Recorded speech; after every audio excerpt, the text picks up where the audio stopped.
Hey, everybody, and welcome back to another episode of the Hemmings Hot Rod BBQ. I am Mike Musto, along with Dan Stoner. the What do you think of that? incomparable. Oh, it's amazing. I Every try time I to hear do your name, I get something excited. different. Yeah, I try to do something different each time. There's only so many things you can do with a name like that, but got to do what you do. Listen, Stoner is an amazing name. I would love to have that name. It's memorable. Let's right? trade Musto, Stoner. I mean, no one's even going to know the difference. I mean, just turn my head upside down. We got you, and vice versa, right? So we're That's fine. very true. Yeah. That's very true. So we have a brand new sponsor, and I'd like to give them a little props. So we're going to welcome Summit Racing to the Hemmings Hot Rod BBQ. Nice. Right? Summit Racing, the place where if you own a hot rod, older vehicle of any kind, you can get all your racing needs. I know I've got thousands and thousands of their parts on my cars over the years. I was going to say, I think I've been sponsoring Summit for a long time, so I'm glad that now see that the tables have turned. I too have been sponsoring Summit for a while. Yeah, right. Okay, well, that's great. They're here. We love them. And we also have one hell of a guest today. Now, you might be noticing, those of you that are watching this, that I am wearing a blue hat, and it just happens to say Ford 26 on it. I saw that. I did notice that. Mm-hmm. I did notice that. Now, there's only one company that makes a 426. Yeah. Am I right about that? With an elephant. Yeah. We're going to say yes, just in case somebody out in the podcast. For argument's sake. Right. Yeah, they're going to be like, no, 1952 or whatever. Somebody came out with and you're wrong. Right. You're just wrong. Yeah. That's right. So, but that brings us to our special guest, which is a Mr. Tim Kuniskis, global head of Alfa Romeo and head of passenger cars for Dodge SRT, Chrysler, FIAT, FCA, North America. My God. Wait. In that long line of words you just said, Mike, SRT is what I heard. That's part of his title, right? Yeah, of course it's part of his title. Oh, man, that's so good. I wish that was part of my title. I just want to add that to the end of my name in title. Well, I think you might be able to ask him for a job at the end of this thing, and all right, never know. Or at least just a sponsorship. That and Summit, right? There we go. Yeah. I like this. I like where this is going. See where my head's going, man? I'm always thinking about this stuff.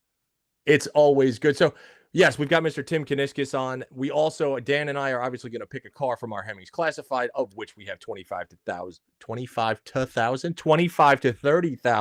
classifieds in there with every car, truck, motorcycle you can imagine. Right? So we're going to do that. And then some. But right now we're going to take a short break, and we'll be right back with Classifieds and Mr. Kuniskis. Stay tuned.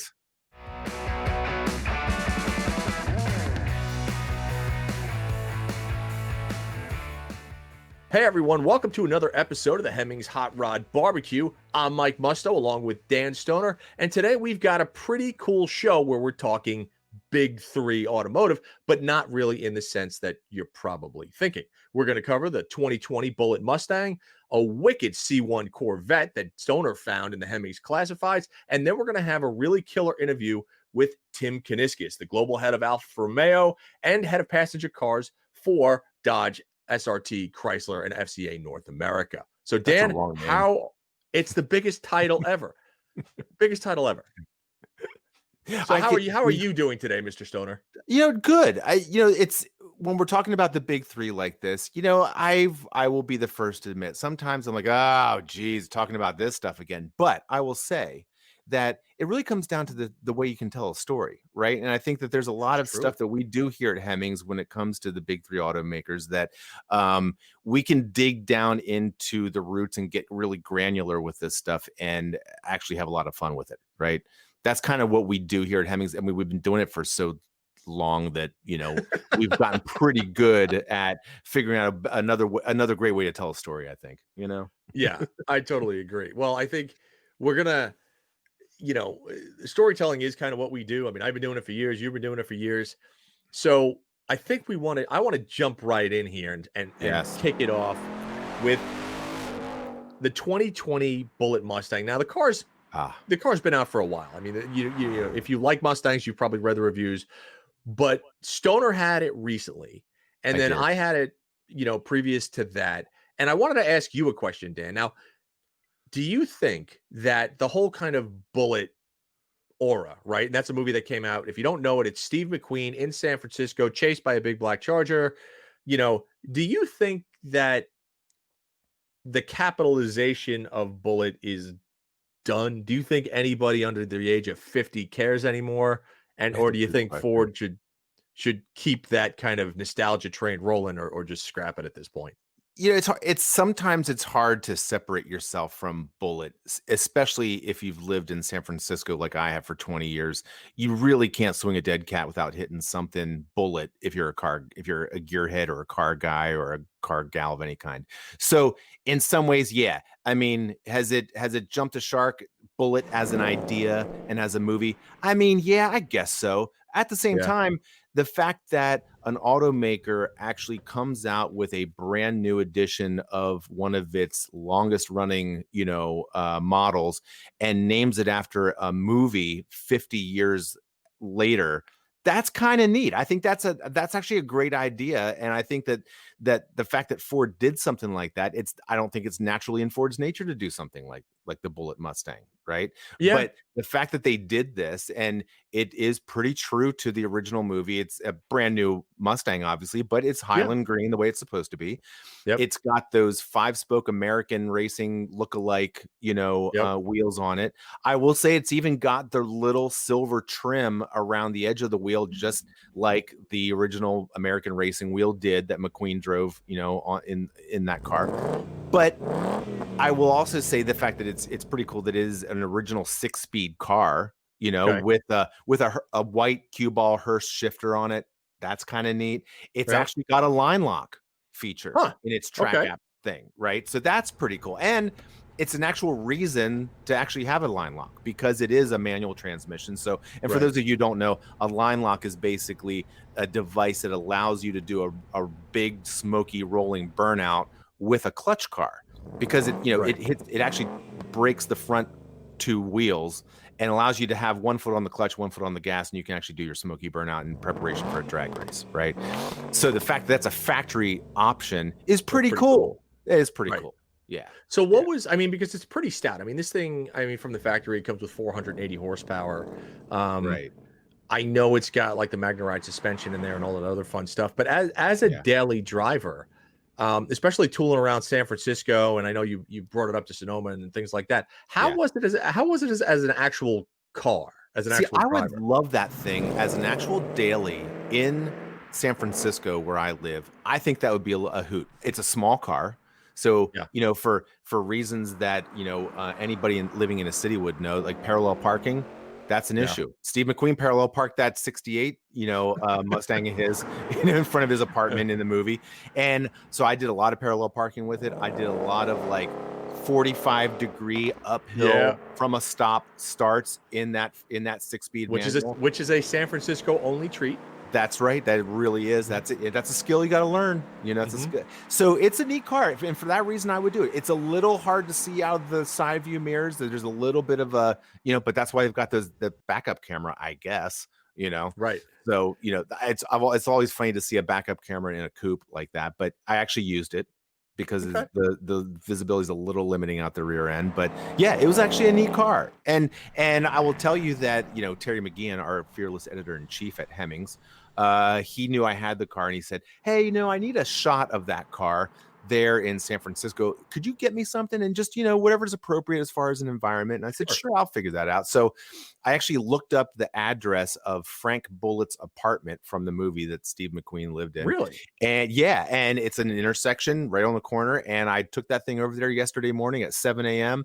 and I literally parked that sucker at 45 degrees in the middle of the intersection, got out and took a bunch of photos of it with like street sweepers and the meter maid and the garbage collectors all having to get around me. And I thought, I'm going to get my rear end kicked for this. And sure enough, I all got the thumbs up from all of them, which was pretty cool, I have to admit. That is and they cool. knew what that thing was. I mean, if you live, like I said, if you live here in the If you city, live in, yeah. you see a Highland Green Mustang, you kind of get the idea of Yeah. what's going on there, right? So Yep. that was neat. That was pretty cool. Let me ask you this. So, are you going to do an episode of New Car Skeptic? And for those of you that don't know what New Car Skeptic is, New Car Skeptic is a video series that Dan created that always goes out in the Hemmings newsletter. And it's kind of it's a new car review for people who hate new car reviews. Yes. And Dan has a very cool way of describing these cars. So, and you could, if you go to Hemmings.com, sign up for the newsletter. This way you'll get all the New Car Skeptics and a whole bunch of other information. But is this going to be in there? Yeah, this will be in there right now. I'm like I said, I just gave it back to the press car fleet yesterday, Mm-hmm. so now I got to figure out what to do with the video footage, and hopefully I have enough of it. I think I do, but yeah, I have to figure out a take. And the trick is to not do a Bullitt recreation with the Right. Bullitt Mustang, right? Because that's been done a million times to death, right? Correct. So what's going to be interesting? Like, how do I keep someone's attention for 10 minutes watching a new car review? That's going to Right. be the trick. And I have Okay. no idea how that's going to work yet, but we'll see, right? I'm looking forward to it. I always look forward to those.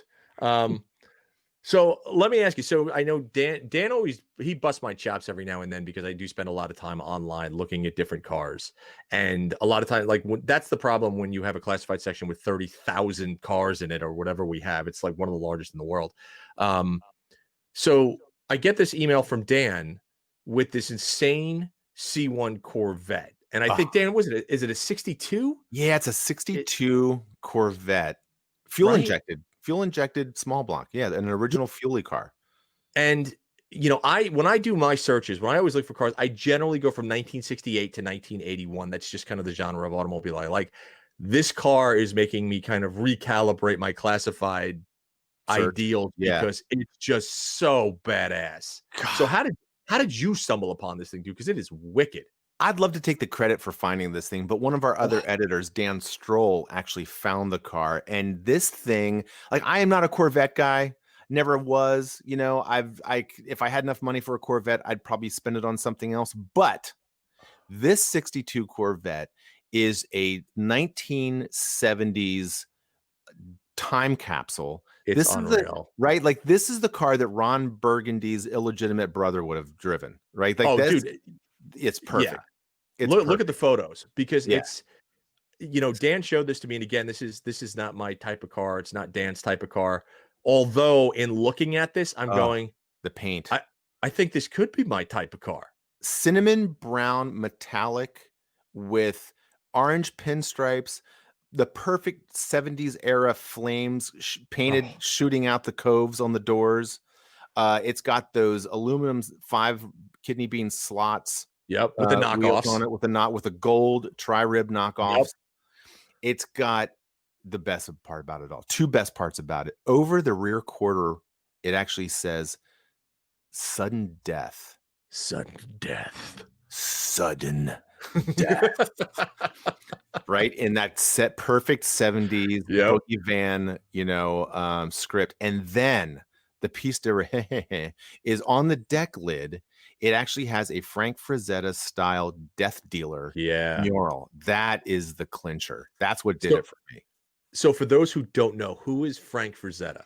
So Frank Frazetta is probably the preeminent, like, fantasy comic book style, illustrator slash painter who, if you've ever seen a boogie van or if you've ever seen an old custom van and it has a Yep. mural on the side of it with a dancing unicorn or, an Aztec prince carrying like a maiden out of the fire, that's Frank Frazetta. If it's not a Frazetta paint job itself, it is done in the Frazetta style, very hyper realistic. You can imagine, you can kind of picture what the sides of an old boogie van look like.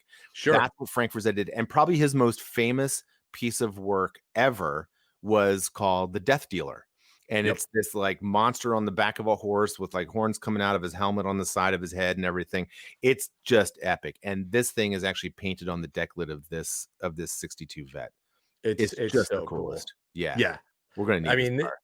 yeah, and again, this is the type of stuff that is really difficult to view when you're seeing it because you're going, well, I obviously have to sell stuff.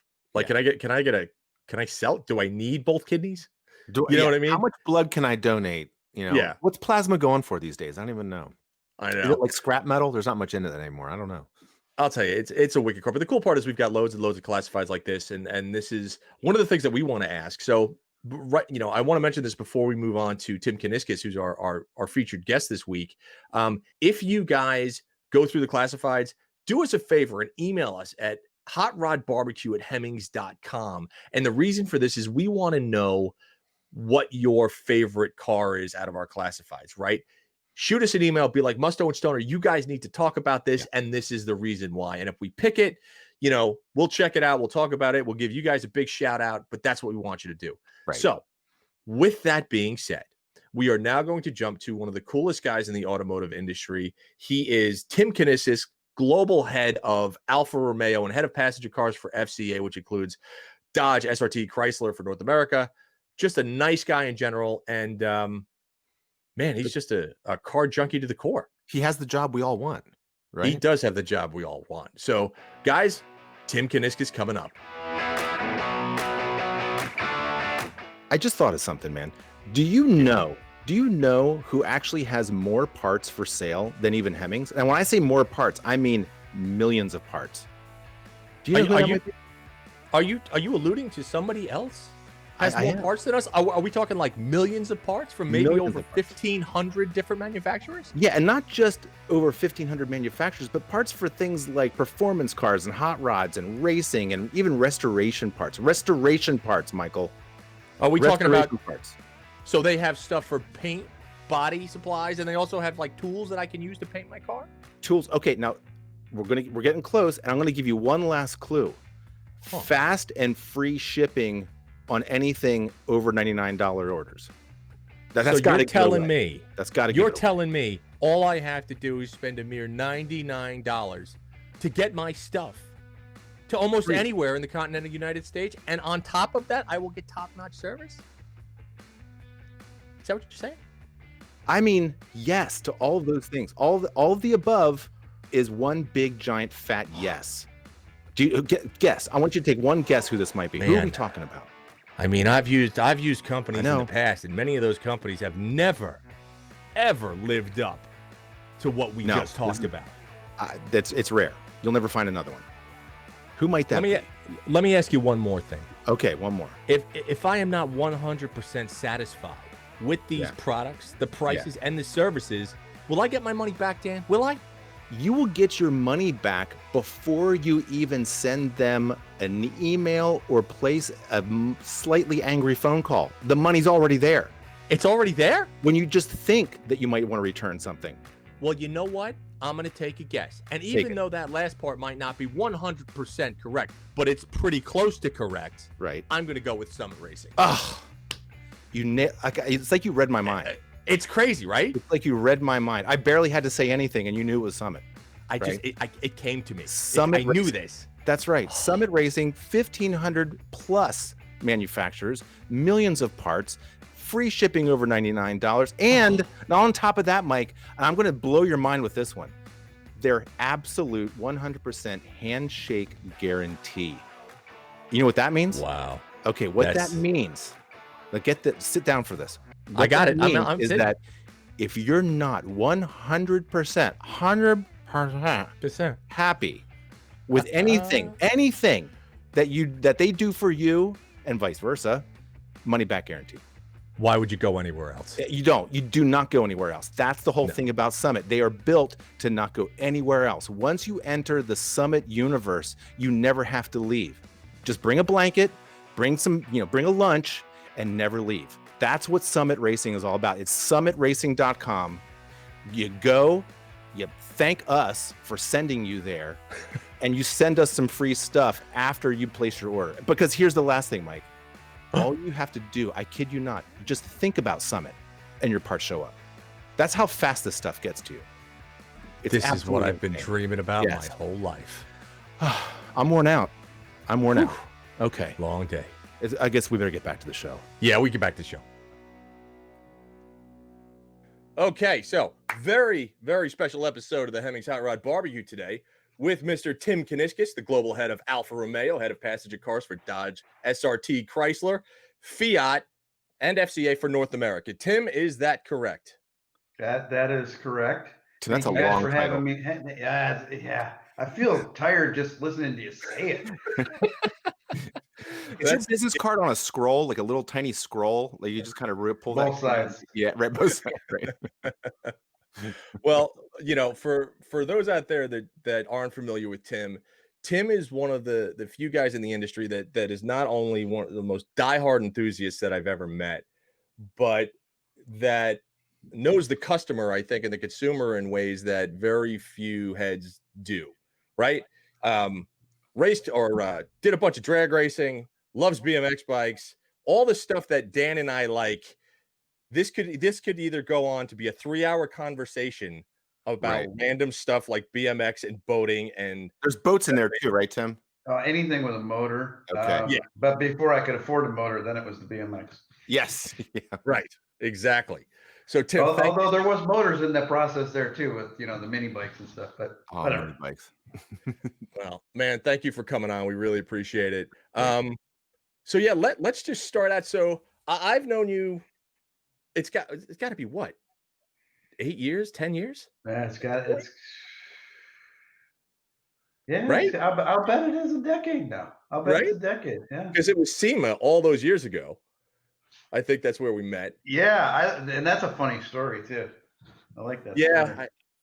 Yeah, I always felt bad about that because I know that's when you guys were just coming out of the kind of I don't want to call it the dark years, but I'll call it the dark years of some cars. And yeah, I remember it's funny because the timing is just about perfect. It was 2014. 2014 is when we launched our investor day. And 2014 was when we told the world, we said, hey, forget about Dodge trying to be everything to everybody and being this full line brand. We're going to concentrate on American muscle and performance. And quite honestly, at the time, people were like, yeah, okay, whatever. And in that meeting, we showed, and nobody knew, nobody caught it because it was to a whole group of investors, but we showed a Scat Pack logo. We showed a picture of a Hemi engine sitting on a stand with the supercharger on it. And we said that we were going to do supercharged Hemi, and nobody caught it because we had zero credibility. We laid out so many things and told people about the future. They're like, yeah, okay, whatever. They have this crazy idea. They're going to distill the brand and they're going to be performance and everything. And we gave so many hints and nobody cared. Now, even when we don't give a hint, when we just plain screw up, people think it's a hint. Like, oh yeah, see the radio said, station 104, they're working on 104 octane. No, absolutely not. Not everything's a hint. Yeah, but you guys did that to yourself. I mean, your whole, hiding in plain sight thing, your whole campaign that you did with that, right? You've created this culture of detectives now that are they're reading into every press statement. They're looking at every type of teaser photo and they're like, oh, they're doing that. And what does that smoke cloud mean? Or what is that? Does that look like a pair of flip-flops? Like, what are they doing right now? You guys are like the band Metallica when they show up here in San Francisco and it's like the Four Horsemen are going to be at the Parkside Cafe. We're like, oh my God. And by the way, that was also a complete accident too, right? I mean, have I ever told you the story behind that? It's you can't make it up. We were never intending to do that. And people to this day make fun of it. They're like, oh, here we go, Dodge with a huge teaser campaign. They're going to string this thing out. And we never intended to do that. It was supposed to be rapid fire just before we launched the car, really quick cadence, literally daily. And we had to pull it forward because we got, quote, inside information that someone else was launching the next day. And so we were like, no, that's not going to happen. They're not going to take our thunder. We're going to launch today. Right. And everybody freaked out. They said, oh, Tim, I forget what it was. Like, let's say it was 13 weeks. They're like, it's 13 weeks ahead of the reveal. I'm like, yeah, so? We don't have enough content. I'm like, yeah, we do. You got 2 done already, don't you? Yeah. Okay. Then we got 2 weeks to make every single one between now and the reveal. So people thought we had all this creative done. We had 2. So we launched the first one, and that bought us another week. And literally, people said, "Oh my God, they know what we're thinking." No, we didn't know what they're thinking. We were creating the content real time, so we were reading the blogs, and we're saying, "Oh yeah, they want to see this." The next one would come out, and it was then like, "They know what we're thinking." No, we were not prepared at all. We didn't do our homework. We were studying for the test the night before. On the way to class. Dirty little secret behind a couple of the greatest cars ever made. That's fantastic. That's fantastic. Awesome. Well, so when you first started in this business, right? And I know, like, we've talked about this in the past, how you're just like a motorhead through and through, right? So how did that start? Like, was little Tim Kuniskis like, all right, here's a bicycle, how do I put an engine on it type of thing? Or like, were you introduced to it through family, or how did that whole process of you and machines start? That's a great question. You ever see, you had to have seen it. You've seen, obviously, Talladega Nights, right? Oh, Oh, yeah. sure. So you remember little Ricky Bobby sitting in the mom's station wagon? Oh, He's yeah. got the baseball bat pushing the gas pedal. I want to go fast. I want to go fast. I want to go fast. My earliest memory, which, by the way, full disclosure, you'd get arrested for doing this today. But back in the day, you know, when I was when I was, oh God, I don't know, what, maybe 5 years old, sitting on my dad's lap, steering the car and shifting for him, and he's operating the pedals. You would absolutely be arrested if you did that with your child. Oh, yeah. But that's when it started. I can't tell you what I had for lunch yesterday. I can tell you exactly what the experience was like. I can tell you what the engine sounded like. I can tell you what the interior smelled like. I can tell you everything about it. And from that day forward, forget it. I needed to know how it worked, how it ran, and more importantly, how to make it better faster. Right. So after experiences like that, right? Did that kind of dictate the way that you started as a young man? So for instance, were you like, all right, I'm going to school. Am I going to go to school for engineering? Do I just want to play with cars for a living? How do I do that? How did that morph into Tim the child getting this one amazing experience into, okay, now I want to start going faster and racing? Like, what was the process for you to get to that next step?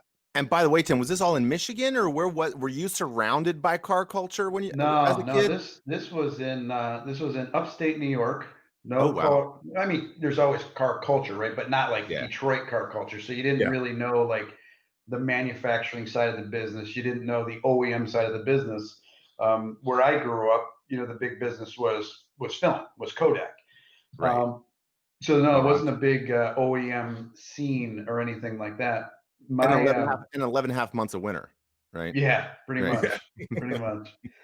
No, my whole goal was I knew that when I talk to younger people today, I tell them, I said, look, don't chase money, don't chase what people think you should be doing. Chase what is interesting and exciting to you, because the rest of it will just fall into place. And that sounds like, you know, total BS, but I can only tell you that from personal experience, that's how it worked for me, because all I knew was I wanted to do something with cars. I couldn't even explain to you what that meant. I just knew I wanted to do something with cars. And so the most obvious thing for something with cars, for a kid that grew up, it was a great question. Where'd you grow up? When you grow up in an area that's not surrounded by OEMs, the most obvious thing was, okay, I want to work in a dealership. So I went and I became certified. I became ASE certified, and I started out as a technician in a dealership. Oh, wow. Okay. Yeah. And so I worked as a technician in a dealership, and eventually worked in parts, eventually worked in, I'm condensing this to a very brief period of time, and then eventually worked in sales, and felt like I knew, you never really know, but felt like I knew enough about the retail side of the business that I wanted to learn more. And so then I started figuring out what did more mean? Where did these cars come from? Who was in charge of making these decisions? So I had, you know, an opportunity to meet some of those people. And when I met those people, I said, wow, you don't just get to sell them and work on them. You actually get to create what the future is going to be. So instead of me making a car for myself, I can make a car for everybody. I want to do that. Have no idea what that means. Have no idea if I'm qualified to do that. Have no idea even where to start. But one step at a time, met those guys and got my foot in the door and started working at Chrysler. Been almost 29 years now.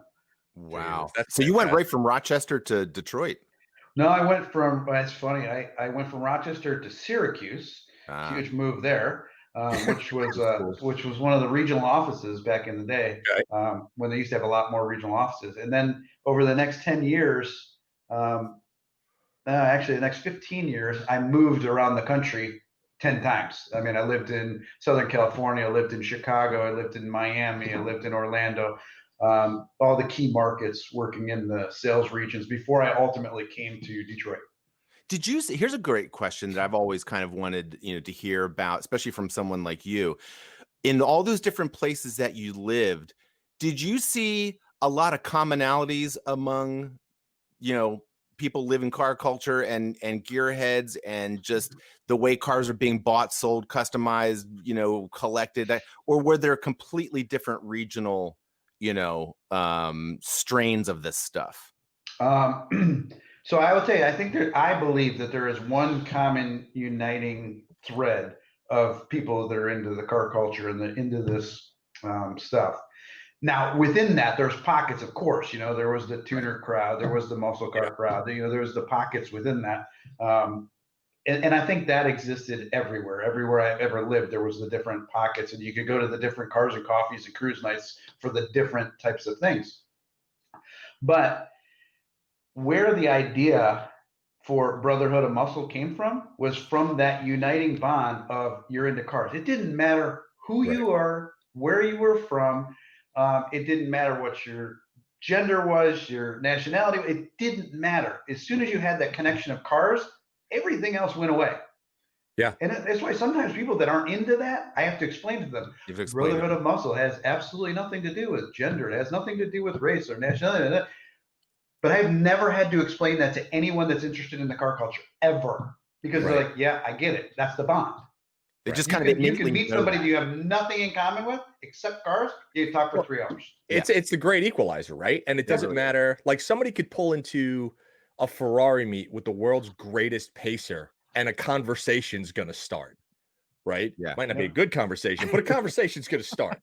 Short chat, but yeah. But I mean, but I think that's the greatest part, right? Because I mean, in my opinion, if you're a true enthusiast, you appreciate everything, right? You're going to appreciate drag cars, exotics, low riders, 4x4s. It doesn't matter what you're into, but that I think that kindred spirit about the machine is always there.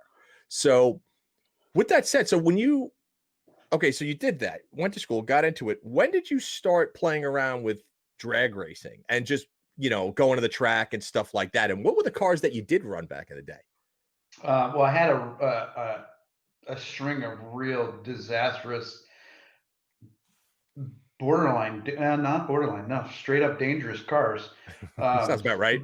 my first car, and this will explain to you why I was so excited about the Trans Am that you bought. Is my first car was a 1977 Firebird Formula. Ah, yeah. And I had $700 was my budget. That's what I could spend on a car. That's what I had saved up. I had $700 to spend. Now, this is a long time ago. So $700, I could get an okay car. I mean, not a nice car, but an okay car that would get you around. But you sure as hell could not get an okay F-body. You could just get an okay something. Right. But I didn't care. I had $700 and I was getting an F-body. So the car I got was absolutely trash. I mean, it was junk. Holes in the floorboard, the whole thing, just absolute crap. And it had a 350 motor in it. And I remember telling my dad that I was very excited, that I got the F-body, and because, the engine compartment, I had enough room for a big block, and I told him all the plans that I had. And he's like, what are you talking about? Number one, this is a dumb purchase because you're buying a car that it's ridiculous. You can't even afford a decent one, but whatever. You live and learn. I'm going to let you try this. But no, you're not going to spend any money to do any work to this car. Right. You barely can afford to buy it. Just buy it and drive it. And then he made the fatal mistake. He said, if you have a problem with it, then we can talk. Okay. Really? No. So I drove it for a week or so, drained 3 quarts of oil out of it, hauled ass down the parkway, and spun a bearing. Made it a whole 7 days. Wow. Got a problem. You can hear it. Can't you hear it? This is the problem. That sickening lunk, I love the coming fact, from under the hood. I love the fact that Tim just admitted to conning his dad. This is amazing. Okay. Yeah. He was way smarter than me, but I was focused. I was focused on what I needed to accomplish. And so you asked about how I got started in this racing thing. And so I said, well, we got 2 choices. We can rebuild this engine, but let's be honest, it's got 120,000 miles on it. It's going to be a lot of work, machine work, parts, everything. Be much more cost effective if I just went to the junkyard and got a new old motor equivalent of of course, sure, right, to replace it. That sounds responsible, son. Let's do that. Okay. So I found the Catalina wagon that had the 455 in it. Nice. Yes, and he had no idea. It was a dirty, greasy engine that was going to fit in the car, right? So I brought that home, and next thing you know, I could see through the floorboards, but I had a 455 in this thing. and immediately started hopping it up with the parts that I could afford, which of course were the wrong parts for the combination, but they're the ones that I could buy from friends, right? You know, the intake manifold that was a single plane instead of the dual plane. It sat too high, and the 850 double bumper was completely wrong for the car. Yeah, everything was wrong, but I could afford it. So yeah, it was terrible, and it was slow, and I actually caught my front lawn on fire one time, because it was backfiring so much. But it sounded loud, and it sat too high, so I couldn't close the hood, so I had to drive it for months with no hood on it. It was great. It's a great learning experience. That's a $45,000 car right now, actually. Dude, what those cars are worth right now, believe me, I know, it doesn't make any sense, right? Because if somebody were to tell me, because it's funny, as soon as I bought my Trans Am, I texted a picture to Tim, and I was like, what do you think of this? And he was just like, you got to be kidding me. And so it makes sense, but you look at what they're valued at based upon what they do. Like my 403 that I have in my car, it makes a paper shredding 185 horsepower and 315 pound-feet of torque. But it sounds right. And that's the whole thing. I think that's so much of what gets you hooked. So so you go down this path. And by the way, you totally conned me on that picture you sent me too, by the way. Why do you own one of these? Could you send me the picture? And it's got the wrong wheels on it, and it's got the wrong emblem on the shaker hood. So I said, correct. Oh my God, you found a WS6 with a 400 Pontiac motor in it. Oh my God, what a steal. And then you're like, no, it's a 403. I'm like, well, then the decal's wrong and the wheels are wrong. It's not a WS6. Yeah. So the previous owner put the decal on there, which I will tell you right now is getting removed. And I have the new decal, the right one that's going on, because I don't want, especially like if people who know me, they're just like, why are you lying to everybody? I don't want to be that guy. So that has to come off. The right decal has to go on there. And the wheels, it should have snowflakes, but they should be the silver snowflakes, not the gold snowflakes. But they shouldn't be as deep. The only reason I know so much about this is because my next car, I had the 403, and my buddy had the 400 with the 4-speed, and I always had, every time I was around him, I had to apologize. Yeah, I got the automatic in the 403, and he's got the 4-speed in the 400. So I mean, it's beat into my brain. Yeah, but the WS6 cars came with the 8-inch wheels. All WS6 cars came with 8-inch wheels, which this car is. Oh, I didn't know this car was. Sorry. Yeah, so the wheels are right. They're just the wrong color, but I have to keep the gold just because I like the way it looks, and it brings out a little Brooklyn that I have inside me, and I can't help that. So I was going to say, there's some Brooklyn coming out there. There's some Brooklyn coming out. Right. So, okay, so now that we've established that you've conned your dad, okay, and now you're progressing with these cars and everything, what did your folks think about the path that you were taking? Because I know, like, for years after I left my corporate job and decided to play with cars, I know my parents were like, you're going to do what? They didn't even know what to tell their friends that I did for a living because it was difficult for them to comprehend. What did your family think about the trajectory that you were going on? Oh man, we're going to go into a deep place here now, but if you want to go there, we can go there. Dude, I want to know, because this I'm so curious about the background on this. Yeah. So I want to hear it. And therapy's $100 an hour. This is free. I mean, we charge. This is nuts, right? This is going to be some deep therapy, and I don't know that really anybody's going to be interested in this. But so they thought it was terrible. I mean, they thought I was just on a path to destruction. This was going to be horrible. What was I doing? You're out till 2 a.m. Supposedly cruising, maybe racing. I don't know. Maybe we're crossing the board. I don't know. But so they thought it was going to end up really ending in a bad place. And then when I finally declared, hey, this is what I want to do for the rest of my life, that's when they really thought, okay, we need to, who can we bring in here to talk to this kid? Because this is bad. This can't work out, right? Right.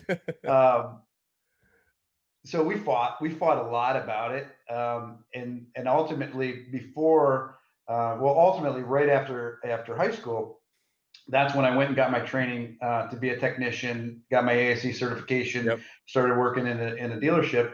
And then fast forward to the story I said about, hey, I want to get on the other side, and I want to just build not just cars for me. I want to see if there's a way for me to get involved in the bigger picture to build cars for everybody. And again, I said, I didn't even know what that meant at the time. So tail between my legs, I went back to my dad and said, okay, I met these guys, they worked for the factory, but they said I needed a degree or I couldn't even apply. And I got the weeks of I told you so's, right? So we made a deal. We made a deal that I had to pay for school. I was wrong. I had to pay for school. I had to work my way through, but where he could, he would help me under one condition. One condition was that I would go into a proper career. Okay. Proper meaning anything but automotive. He didn't really great, right. anything but, because he had to win. He maybe that's where I got. He had to win. So long story short, go all the way through. That's not in your personality at all, by the way. No. Shocking. So go all the way through school, and still had every intention of somehow figuring out how to get back into this field. Yeah. But I made the deal, and so I was going to follow through and graduated. And the day I graduated, 2 days after I graduated, I started working at a company that was totally acceptable to my father. It was great. He finally won. He was proud of his son. Look at him with his proper career and down the right path, and his life is charted out forever. And now this is what I told you, it was going to get deep. So, I was going to say, what was this job? My God. Oh, I can't even tell you. It doesn't matter. Who cares? All I can tell you is I would pull in every day. I'd pull in my parking spot, put my car in park, and I would just sit there trying to talk myself into going in. Oh, there was no passion. There was no emotion. I just didn't want to do it. I just did it to make my dad happy, right? I'd throw myself out of the car, I'd go to work and leave. And that's where I thought it was going to get deep. And then I'm doing this for a little while, literally 90 days. And out of nowhere, my dad passes away. And it's a long time ago, but he passes away suddenly. And I said, that was my wake up call. I said, you know what? Love you, Dad. Did what I said I was going to do. But this is a wake up call to me. I need to go do what I want to do. Immediately, I got bills. I got loans. I have no other job. Immediately quit my job. Smart move. And go back to the dealership because that's what I knew, right? So I go back to the dealership, spend some more time in the dealership.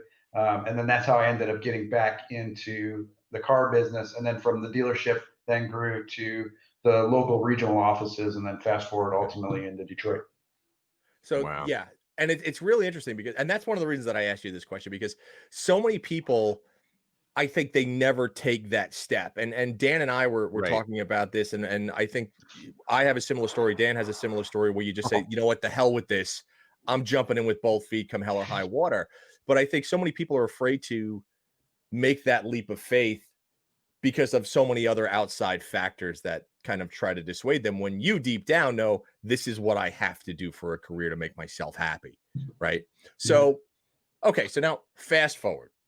You're where you are now. Let's fast forward to 2014, okay? Everything's going on at Dodge and Chrysler, and you've got these new big motor cars that you're like, I'm going to build this thing called a Hellcat, and people are not going to understand why we're doing it, but it's going to be amazing. How did that genesis come about? And when it did you realize it was going to have as big of an impact as it has over the last umpteen years? I'm sure there's a lot of people would like to take credit for Scat Packs and Hellcats and things like that. But quite honestly, the only people that can take credit for those cars are the enthusiasts, because those cars exist for them. They were created for them because of them. And that, I'll explain to you why.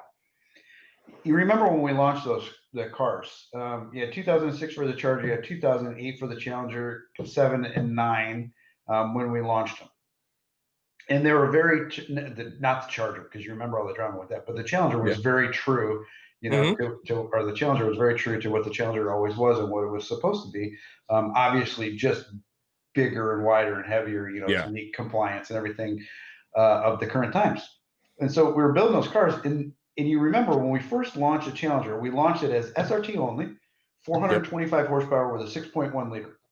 It's an amazing car. I mean, it's a cool ass car.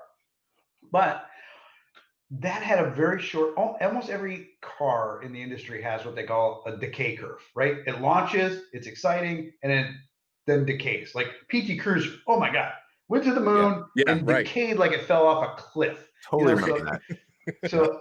So every car has a decay curve of some kind. Some are super hot and tank, and some kind of just trail off over time, and then you refresh them and they come back up and whatever. And these cars came out, they were super red hot. I mean, super red hot. But they were decaying. They were slowing down just like every single car does. Sure. And we were listening to everyone in the industry, and everyone in the industry was like, yeah, they're cool. They look cool, but they're too big, too heavy. They don't handle. Here's all the downsides of these cars. Right. And we were really at a fork in the road, and we said we need to go one or two ways. We need to stay on the path that we're on, or we need to listen to everybody, and we need to make them smaller, lighter, handle better. We need to be more like what everybody's telling us these cars need to be. And then there was like the light bulb went off, and we said, if we do that, we're going to be the third one to the party with the exact same price, right? Right. So why are we going to be any different? So we said, let's stay on the path that we're on, and let's learn, all the keys to the future, or all the keys to the future are sitting right in front of you. Let's learn from the past. Let's learn from the original hot rodders. Let's learn from the original muscle cars. There's no secret what those cars were. They were the cars that already existed, that people could afford to make them better by just throwing more wheels, more wheel at it, more tire at it, more brake at it, more horsepower at it. So we said, we can fix this. We don't need to be smaller. We don't need to be lighter. And you know what? If they want to go to road courses, let them go to road courses. We got a Viper. Let's build these things to be true. We made them look true to be muscle cars. Let's make them true muscle cars in the most obnoxious way possible. Bigger wheels, bigger tires, bigger brakes, more horsepower. How much is enough? And whatever that is, let's go even more than that. Right. And that's where it came from. We said, burn the boats. Let's just go all in on this, because no one else seems to want to be there. God, it's so refreshing to hear that, because that's exactly from the enthusiast angle. We all thought we were blown away when we first saw these cars really come out at that point. It was like, and then if you even go further and talk about just things like, the Hellcats and that platform and what those cars looked like, and the fact that you could get passenger seat delete or back seat delete. Just the idea of that meant that, oh my God, there's someone at the top who's an actual drag racer, and here you are. Yeah. It's amazing. I told Mike one time that, when you opened the crate of the Demon and it had that foam insert in there that fit into where the spare tire was, and held all your tools and your front tires. I told him where that idea came from. That idea came from when I used to race a Grand National, and we couldn't afford, tow vehicles and trailers and things like that. So we would take our cars, your Mustang Fox body and your Grand National or whatever you had, and I conned my way into being able to afford a Grand National, and I had a Grand National, and we would drive to the track, and we would have all of our tools, our jack, our dragger, or at the time cheater slicks we call them, in the trunk. And you had to drive so careful, because remember, there was no paneling or anything in there. I mean, it was literally the side of your quarter panel. So you had to drive so careful, because you didn't want the jack to slide and punch a huge dent in your quarter Audis panel. on the side. Yeah. So that's where the foam idea came from in the crate, because when we were working it, people were like, I don't get it. What's the point of this? I'm like, trust me, the guy that wants this car gets this idea. Yeah. Right. The only thing we're missing is the bags of ice to lay on top of the intake. Oh, we almost had those. Did you really? We almost had those. The first iteration of the chiller was manual. It was ice. It wasn't bags of ice, but it was a massive container that was form fitted to the entire engine compartment, like every nook and cranny, like form fitted to the whole upper end of the motor that you could then fill with ice. And we like the river at Mandalay Bay in Vegas, right? It just kind of surrounds everything. Yeah. Yep. And it was funny, because I remember the guy. We used to have every single week. We would have meetings on the Demon. On we had to push further. Yeah. But you ever see what was the movie with Bruce Willis when they were drilling on the Armageddon? Remember in Armageddon, and they poured the parts on the table. This is what you got. Make it work. Yeah. Well, when we got Demon approved, we got it approved with a certain budget. It wasn't based on an approval of what the performance was going to be. It was we gave some performance statistics, but we had no intention of hitting those. We intended to destroy those. We just didn't want to make people nervous. Right. But we had it approved at a certain budget. And if you were to go over that budget, you'd have to go back and restate your case. And there was no way in hell we were going to try and, restate the case, because then you could lose the money. Right. So we always knew from day one, this is what we had. That was our pile of stuff on the table that we had to work with. And we were always trying to, okay, drop that, and add that. And when we were working on this ice chest, it was going to be it doesn't sound crazy, but it was going to be really expensive to get this thing that fit like the Mandalay River on all of the parts that we could then fill with ice. And then you had to have this special contraption to hold it in the trunk. It turned out it was going to be very expensive. And one of the guys out of the blue goes, why don't we just chill this thing with the AC compressor? And we're like, oh, yeah, that could work. Why don't we do that? Right. Yeah. And that's but the fact that we've actually heard this story now just makes it even more. It's great. Oh, it just makes it even so much more. It's more, so more, good. More extra. It's so good. So, all right. So the story of the suspension on the car is way more interesting than the chiller. The story of the suspension was sitting in that room every single week. And these meetings, they occurred in a meeting room that Mike has been in many times. We nicknamed the Vortex. And in that Vortex room, weekly, we would, the code name of the meeting was always Nines with Light, because nobody knew what that meant. They're like, oh, Nines with Light, what was that? And it meant in pure factory stock trim, pump gas with the big wheels, it needed to pull the wheels off the ground. It was always our guiding mission. And we were sitting in there one day, and there was no way we were going to get. We had been testing the car, and there was no way that we were going to get enough traction. We couldn't get enough tire. We couldn't get enough traction. We couldn't get down to, anyways, we couldn't get to where we needed to be. And so that was the day that I said, we need more weight transfer. We need more weight transfer. We need old school. We need 50-50, 90-10 suspension in this car. And most guys have no concept of what that means. Yeah. And we're all like, we know that's a problem because we're an OEM and his car's going to be a handful. But what if we could do the exact opposite of what everybody does today? Everybody today has an adaptive suspension that you can make it stiffer, right? What if we flip the script and go softer? Can we do that? And the suspension engineer got real quiet and he was staring at me, and I thought he was pissed. I really thought he was pissed. And he just, yeah, we can do that. The tension in that room must have been incredible. No, it wasn't. There was no tension. It was just absolute fun. That's so cool. It was a lot of fun. And I remember first time Wilder tested the car. He's like, "Oh, we got something now." Well, I remember when the Demon first came out. I remember we were sitting. I forget what the launch was. But we were sitting at dinner, and I looked at Tim and I was like, so I think we're going to get a Demon. And he's like, Jesus, why didn't you tell me? I don't know how many months ago. Do you remember that? And you're like, oh, well, the spoke for whatever the case is. And well, it's one of my favorite stories because I get a phone call one morning. You were East Coast. I was West Coast. And I pick up the phone. I'm like, hello. And it's like 6 a.m. And you're like, get out of bed and go to your computer. And I was like, what? And literally design the Demon over the phone that we got for the House of Muscle. It was amazing. So one of my favorite stories. But so now you've building these cars, you've got everything. The public's going bananas for these things.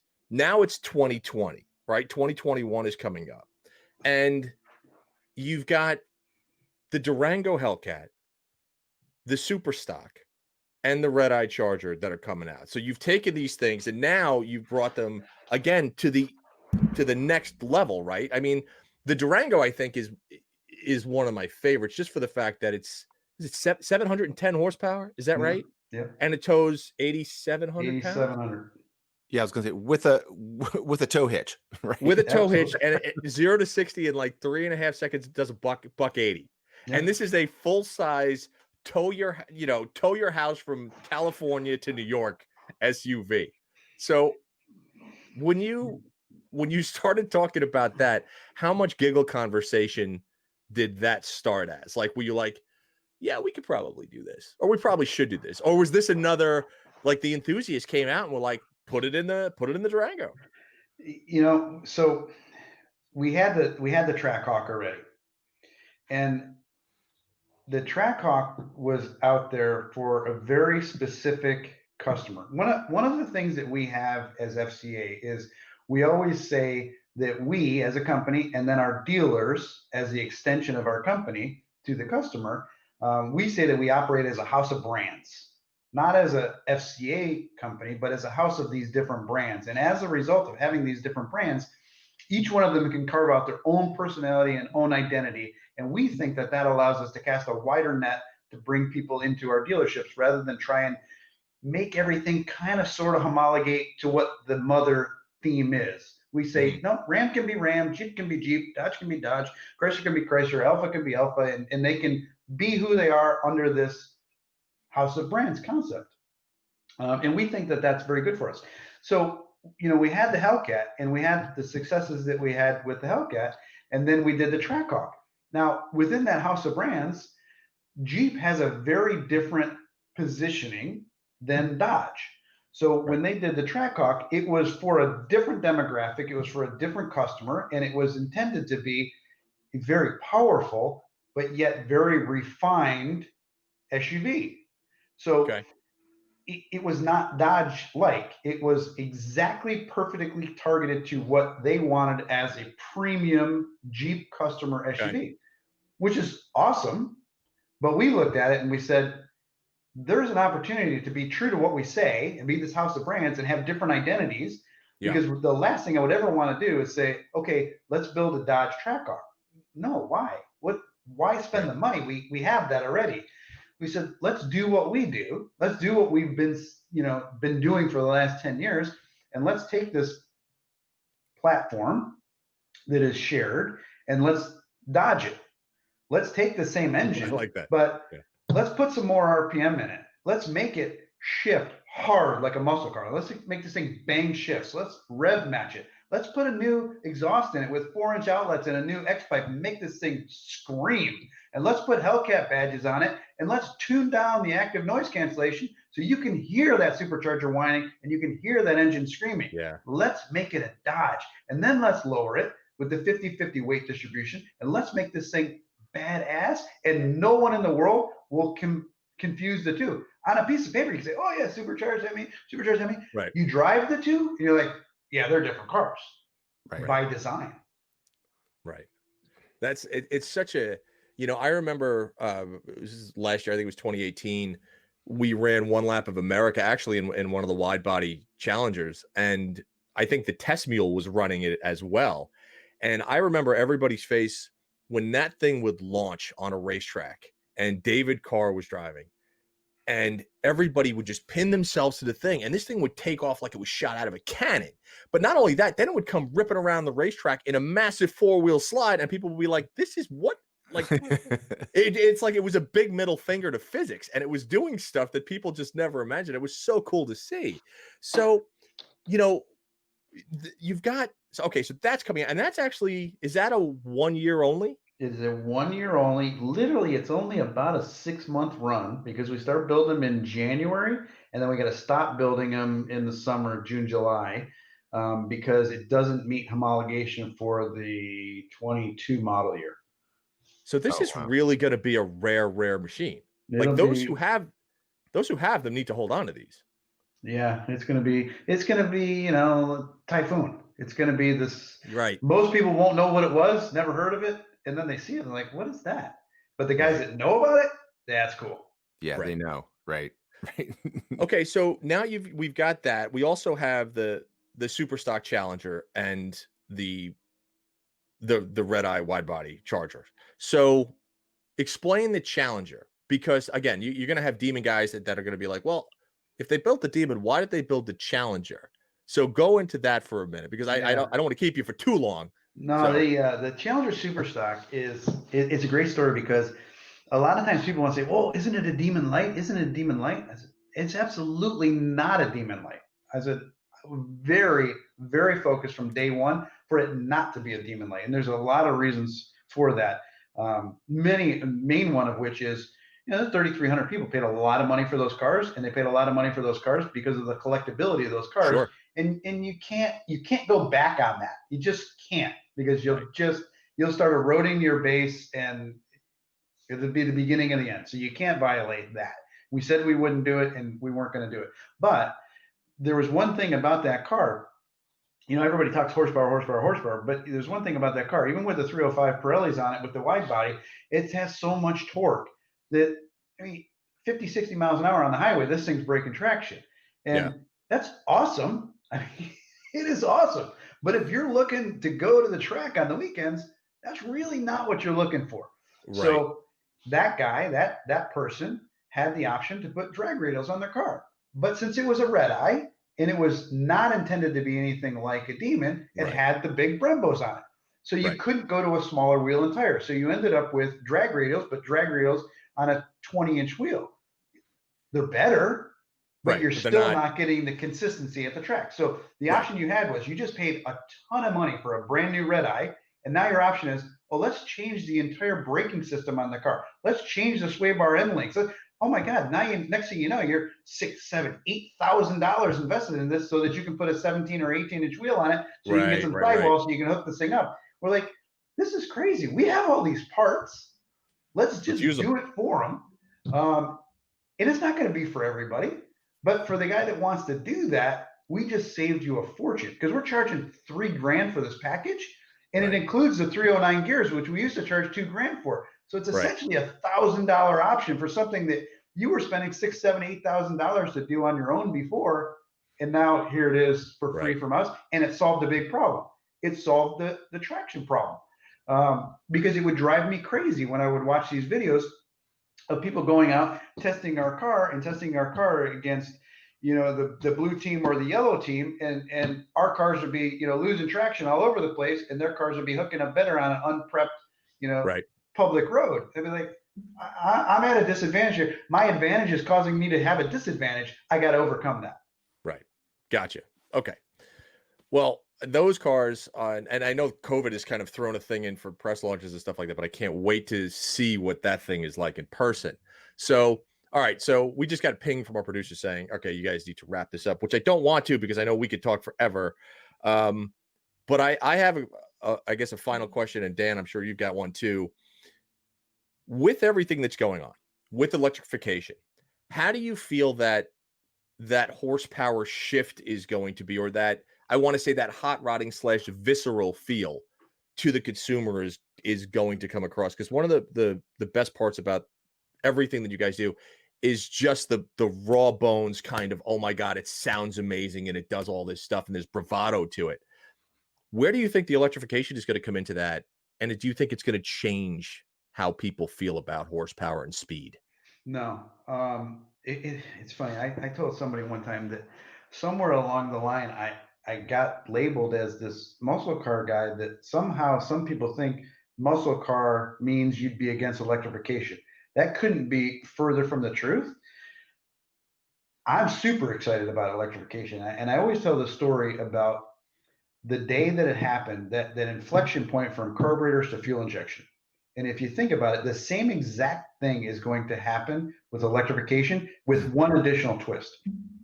I remember a car that came out in 1985, and I won't mention the car because Kristen always gets mad at me when I do it, but I won't mention the car. But it was on a piece of paper. It was the perfect car for that buyer.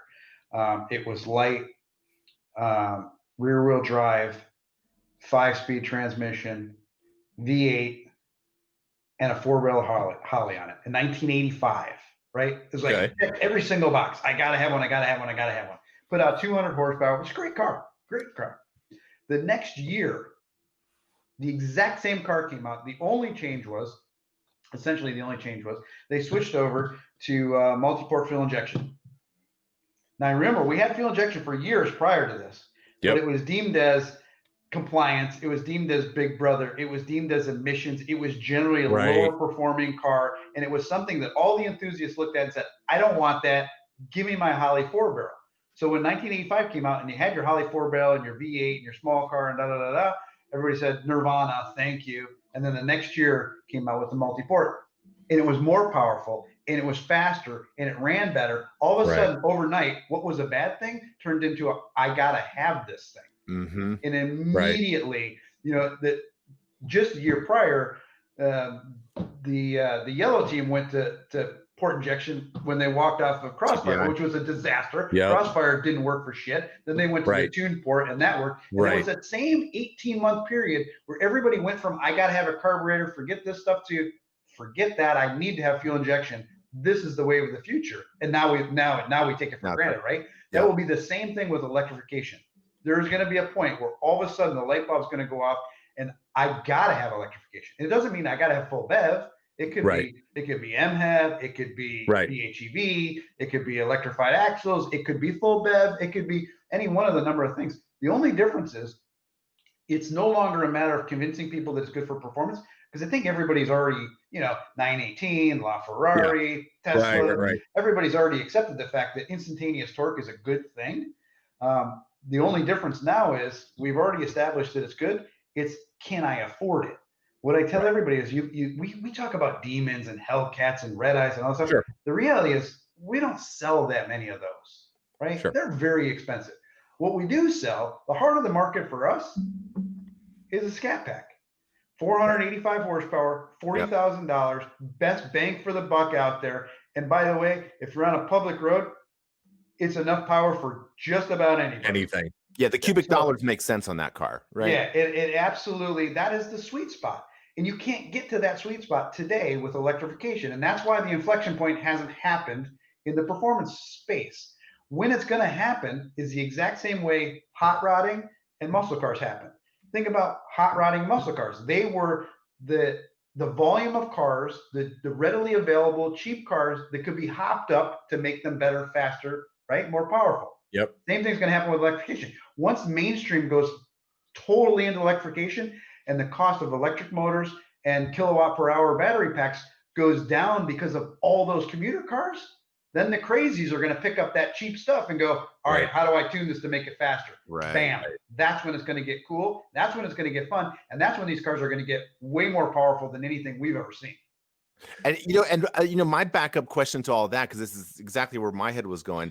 I've got this theory that I keep harboring that, especially when we see the commuter cars, because we all know that those are like the majority of what's out there on the road, right? And kind of is the engine behind all this stuff. And I love what you're saying also about the fact that like these specialty cars are exactly that. They're not for everybody. You're not selling, metric tonnage of these things.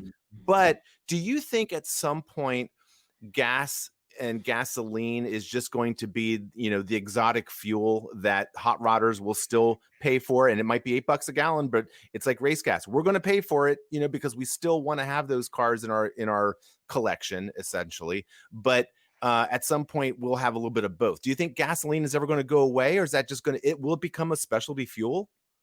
I think it's going to be, yeah, I think you're right. The question that I can't answer, if I could, I'd be doing something different, is when.